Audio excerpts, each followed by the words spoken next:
और इसी बीच एक और बड़ी खबर आपको बता दें, आज दोपहर 1 बजे हेमंत सोरेन से पूछताछ की जा सकती है। जी हां, 1 बजे का समय और गिरफ्तारी की तलवार लगातार हेमंत सोरेन के ऊपर लटक रही है। माना जा रहा है कि हेमंत सोरेन गिरफ्तार किए जा सकते हैं। 10वां समन जारी हुआ है। अब तक लगातार वो समनों को टालते रहे हैं, पहुंचे नहीं है ईडी दफ्तर, लेकिन आज 1 बजे का समय जब सोरेन से पूछताछ शुरू की जा सकती है। आपको बता दें, सेना के हिस्से वाली जमीन को अवैध तरीके से जो बेचा है, इसको लेकर लगातार हेमंत सोरेन फंसते जा रहे हैं। दिल्ली वाले आवास से भी 36 लाख कैश, कुछ डॉक्यूमेंट्स मिले हैं। डॉक्यूमेंट्स के तथ्यों को लेकर जो क्या कुछ सत्यापन है, उसकी सत्यता क्या है, उसको लेकर भी सवाल जवाब किए जाएंगे। तो पूछताछ को लेकर हलचल बढ़ी हुई है। विधायकों की बैठक भी होने वाली है, लेकिन पूछताछ से पहले सुरक्षा कड़ी कर दी गई है। पूरे रांची में आपको बता दें कि प्रमुख स्थानों पर धारा 144 लगाई गई है। इसके अलावा कुल 7000 सुरक्षा कर्मियों को तैनात किया गया है, ताकि किसी तरह की कोई गड़बड़ी, कोई उपद्रव, कोई किसी तरह का हंगामा ना हो। सीएम हाउस, सीएम का दफ्तर और साथ ही राजभवन के आसपास धारा 144 लगी हुई है, यानी यहाँ पर लोगों का इकट्ठा होना मना है। आशंका इस बात की है कि कहीं जेएमएम के कार्यकर्ता न जुट जाए और किसी तरह का उपद्रव ना हो। इसके अलावा जो ईडी के अधिकारी हैं, उनकी सुरक्षा का भी ख्याल रखा जा रहा है, ताकि बंगाल जैसी घटना की पुनरावृत्ति यहां पर ना हो। रांची में 7000 जवान तैनात किए गए हैं पूछताछ से पहले। तो एक तरफ जहां सुरक्षा सख्त कर दी गई है, दूसरी तरफ सियासत देखने को मिल रही है। हेमंत सोरेन की ईडी से पूछताछ और गिरफ्तारी की आशंका को लेकर भारतीय जनता पार्टी और झारखंड मुक्ति मोर्चा के बीच सियासी वार पलटवार का दौर अब तेज हो चुका है। पूछताछ होगी, सहयोग करेंगे। प्रश्नों का जवाब पहले भी दिया था, आज भी देंगे। एक जो पूर्वाग्रह दिखता है केंद्रीय एजेंसियों का, लगता है कोई टास्क मिला हुआ है ऊपर से। आदिवासी मुख्यमंत्री के साथ कैसा बर्ताव करना चाहते हैं, आपका क्या बिहेवियर रहेगा, आपके आगे की रणनीति क्या है, आज सभी का खुलासा हो जाएगा। फौलादी मुख्यमंत्री हर स्थिति से निपटने को तैयार है। मुख्यमंत्री फरार थे 40 घंटे तक, कोई अता पता नहीं था, और अभी भी वो नहीं बता रहे वो कहां थे, और पूरी सुरक्षा घेरे को छोड़कर। तो ये साहब, आप राज्य के मुख्यमंत्री हैं या कोई भगोड़े अपराधी? आज ईडी उनसे पूछताछ करेगी और मुख्यमंत्री जी से हम फिर आग्रह करेंगे कि मुख्यमंत्री जी थोड़ा 2-4 बादाम ज्यादा खा ले, यादाश्त ठीक रहेगी। तो जाहिर तौर पर मुख्यमंत्री पैनिक स्टेशन पे हैं, और जिस तरीके का उन्होंने 70,000 करोड़ का घपला घोटाला का आरोप लगा, पैनिक होना भी चाहिए। नरेंद्र मोदी जी का इंडिया है साहब, अब घोटाला करके लंबे समय तक बचे रहेंगे, ये तो ना होने वाला। तो भ्रष्टाचार का जाल और गिरफ्तारी की लगातार तलवार लटक रही, लेकिन आपको बता दें, सोरेन वर्सेस ईडी में अब तक क्या कुछ हुआ। देखिए, सोरेन को ईडी का अब तक 10 बार समन जारी हो चुका है, लेकिन एक बार भी हेमंत सोरेन पेश नहीं हुए। रविवार देर शाम दिल्ली पहुंचे हेमंत सोरेन, और ये वहां पर जब ईडी की टीम पहुंचती है तो कोई नहीं मिलता है। सोमवार को सोरेन के ठिकानों पर लगातार छापेमारी की जाती है। सोरेन के दिल्ली वाले आवास पर भी ईडी की टीम पहुंचती है और वहां पर छापे मारे जाते हैं। छापेमारी से पहले सीएम सोरेन लापता हो जाते हैं और लगातार तलाश शुरू हो जाती है। सवाल ये खड़ा होता है कि आखिर हेमंत सोरेन गए तो गए कहां। सर्च में ईडी को कई अहम दस्तावेज मिले हैं, और सोरेन के घर से 36 लाख कैश, आप सोचिए इतना बड़ा कोई नोटों का बंडल, 36 लाख कैश बरामद हुए हैं। ईडी ने बेनामी BMW कार को भी सीज कर लिया है। एक गाड़ी HR नंबर की भी थी। करीब 30 घंटे के बाद रांची में खिलखिलाते हुए सोरेन दिखे हैं। चेहरे पर मुस्कुराहट थी, कोई डर नहीं था, कोई शिकन नहीं थी। तो कुल मिलाकर अब तक क्या कुछ हुआ वो हम आपको सिलसिलेवार तरीके से बता रहे हैं। सोरेन ने विधायकों के साथ लंबी मीटिंग की है देर रात, और उससे पहले भी सुबह जो मुलाकात कर रहे थे वो तस्वीर भी सामने आई थी। लगातार मुलाकातों का दौर चल रहा है, और आज भी आपको बता दें, आज भी जेएमएम विधायकों की एक बड़ी बैठक होने जा रही है। ईडी की पूछताछ से पहले हमारे संवाददाता लोमस लगातार बने हुए हैं। लोमस, जिस तरीके से हम देख रहे हैं कि आज दोपहर 1 बजे पूछताछ होगी हेमंत सोरेन से, लेकिन उससे पहले जेएमएम विधायकों की एक बड़ी बैठक आज होने जा रही है। देर रात भी, बीती रात भी लंबी बैठक हुई थी, क्या कुछ और जानकारी? बिल्कुल साफ तौर पे, और ये देखने वाली बात होगी क्योंकि जमीन घोटाले को लेकर के आज की पूछताछ काफी अहम होगी, और लगभग 1 बजे ये पूछताछ होगी। ईडी के द्वारा ये पूछताछ की जाएगी। सुबह की तस्वीर आपको दिखाना चाहेंगे।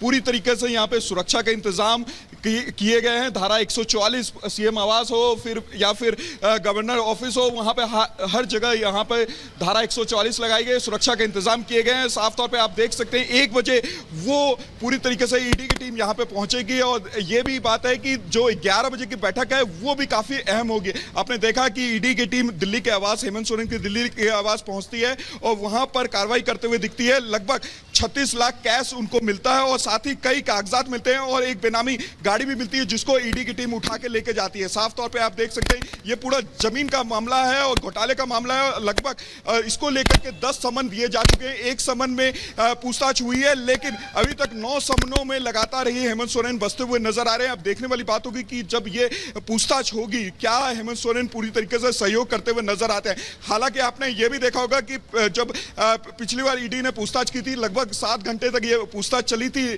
और उसमें ईडी को सकारात्मक जवाब पूरी तरीके से हेमंत सोरेन के तरफ से नहीं दिया गया और उसी को लेकर के ईडी ने अपने जांच का दायरा बढ़ाया और पूरी तरीके से ईडी के द्वारा जब दिल्ली आवास पे ये मालूम चला ईडी को कि वो दिल्ली में ठहरे हुए, तो दिल्ली आवास पे ईडी की टीम पहुंची, वहां पे जांच करने का काम उनके द्वारा किया गया। जहां जहां हेमंत सोरेन गए थे वहां जाकर के ईडी की टीम पहुंची, वहां पे लोगों से पूछताछ की, उनके निजी ड्राइवर को उठाया गया और निजी ड्राइवर से पूछताछ करने का काम ईडी के द्वारा किया गया और कई सारी जानकारियां निकली। बिल्कुल लोमस, हम आपके पास लौटेंगे और हम तस्वीरें भी देख रहे हैं किस तरह से सुरक्षा बढ़ाई गई है। इस बीच लगातार बड़ी खबरें सामने आ रही है और इस बीच एक और प्रतिक्रिया आपको सुनाते हैं। अर्जुन मुंडा का हेमंत सोरेन पर हमला, भ्रष्टाचार का यह मामला है, राजनीतिक रंग देने निष्पक्ष तरीके से इस मामले की जांच हो रही है। जानबूझकर इसे राजनीतिक रंग देने का आरोप अर्जुन मुंडा लगाते हैं। पूर्व मुख्यमंत्री हैं झारखंड के, हेमंत सोरेन पर आरोप लगाते हैं कि यह मामला भ्रष्टाचार का जुड़ा हुआ है, लेकिन जानबूझकर इसे राजनीतिक रंग दिया जा रहा है।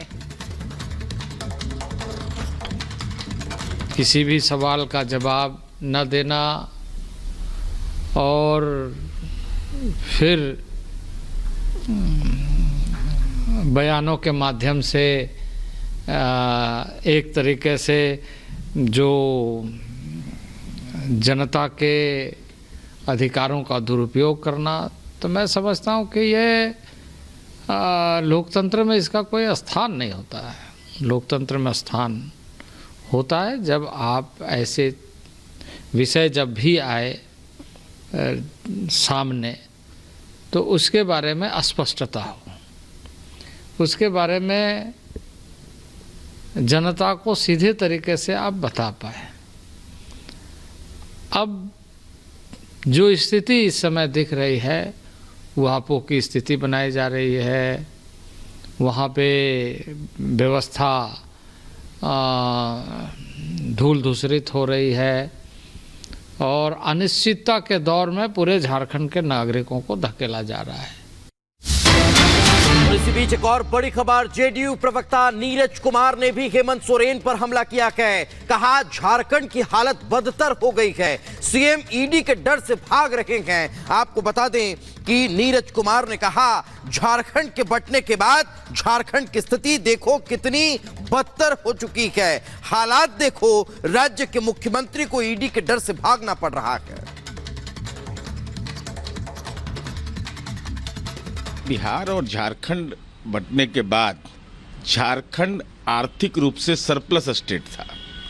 हालात कितने बदतर हो गए कि राज्य के मुख्यमंत्री को ईडी खोज रहा हो और वो भागते फिर रहे हो, मीटिंग हो रही हो और मीटिंग में अधिकृत किया जाता है कि आप जो भी फैसला लेंगे।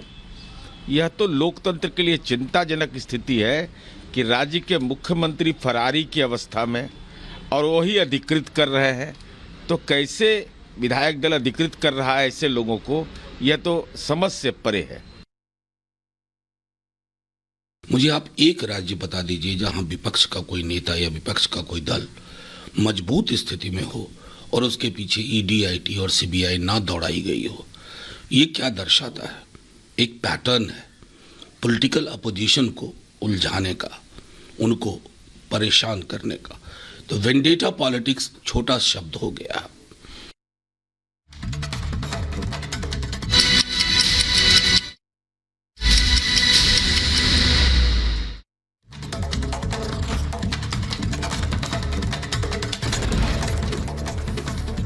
छत्तीसगढ़ में नक्सलियों की बड़ी साजिश नाकाम की गई है। आपको बता दें सुकमा बीजापुर सीमा पर सुरंग मिली जिसे वक्त रहते ढूंढ निकाला गया।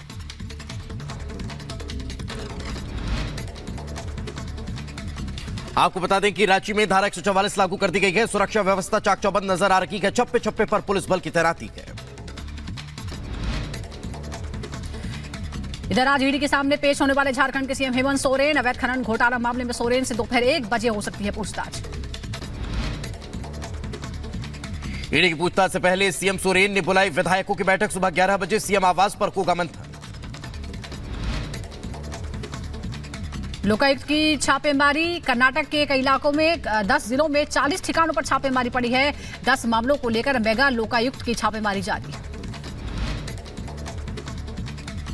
वही आगे बढ़ते हैं, अगली खबर का रुख करते हैं। छत्तीसगढ़ के भिलाई में पुलिस और एसीसीयू की संयुक्त कार्रवाई हुई है। पुलिस ने संदिग्ध वाहनों से भारी मात्रा में नकदी बरामद की है। करीब 2 करोड़ 64 लाख रुपए जब्त किए गए। आज से शुरू होगा राजस्थान की 16वीं विधानसभा का सत्र। सीएम भजनलाल शर्मा के भाषण के साथ शुरू होगी। जम्मू कश्मीर के राजौरी में भारत दर्शन यात्रा का आयोजन। बीएसएफ सेक्टर मुख्यालय में 9 दिनों के लिए भारत दर्शन यात्रा का आयोजन हुआ। राजस्थान के मुख्यमंत्री भजनलाल शर्मा ने बालाजी मंदिर में पूजा अर्चना की। अपने आवास पर पहुंचने से पहले पूजा अर्चना की। राजस्थान के दौसा में बीजेपी पार्षद के पति का विधायक पर आरोप। विधायक पर 3 करोड़ रुपए में नगर पालिका अध्यक्ष का टिकट खरीदने का आरोप लगा। हिंदू समर्थक कार्यकर्ताओं का पुलिस को अल्टीमेटम। पुलिस को वीर सावरकर नेम प्लेट लगाने के लिए 15 दिन का समय दिया है। कहा नेम प्लेट ना लगाने पर फिर से भगवा झंडा फहराएंगे। जम्मू कश्मीर के पुंछ में बॉक्सिंग प्रतियोगिता में 2 युवा खिलाड़ियों ने जीता रजत पदक। रजत पदक जीतने वाले युवा मुक्केबाज बने कृष्णा रैना।